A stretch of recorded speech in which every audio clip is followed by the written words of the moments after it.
बच्चों अब हम क्या सीखेंगे बेटा, इंटीग्रेशन सीखेंगे। इंटीग्रेशन के साथ हम क्या क्या करेंगे, बेसिक फार्मूले भी याद करेंगे। क्लियर। और साथ ही बेटा हम आपको सिखाएंगे कि फार्मूले याद करने, मतलब फार्मूले कैसे याद करना, इसकी ट्रिक भी देंगे आप। क्लियर। फार्मूले याद करने की ट्रिक भी समझाएंगे, सवाल कैसे करना ये भी सिखाएंगे, साथ में हम PYQ क्वेश्चन भी करेंगे और साथ में ही बेटा मोस्ट इंपॉर्टेंट क्वेश्चन भी करेंगे, ये याद रखना आपको।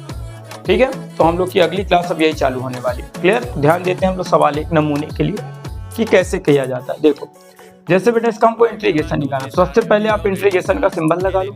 इंटीग्रेशन को हम लोग किससे दर्शाते हैं बेटा, आई से दर्शाते हैं, और बाहर बेटा हम लिखेंगे डी। क्लियर हो गया। आई बेटा है तो आई आएगा। देखो बेटा 3x² तो 3x² लिखेंगे, फिर dx, फिर इंटीग्रेशन लिखेंगे बेटा 5x dx, और फिर बेटा 6 लिखेंगे और dx लिखेंगे। क्लियर हो गया।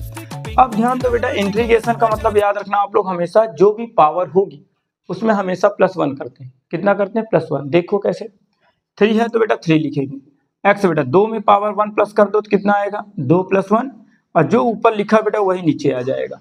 फिर देखो बेटा यहाँ 5 लिखा है, यहाँ x की पावर 1 मान लो, तो यहाँ बेटा x की पावर 1 + 1 और 1 + 1 आ जाएगा, जो पावर में वही आ जाएगा।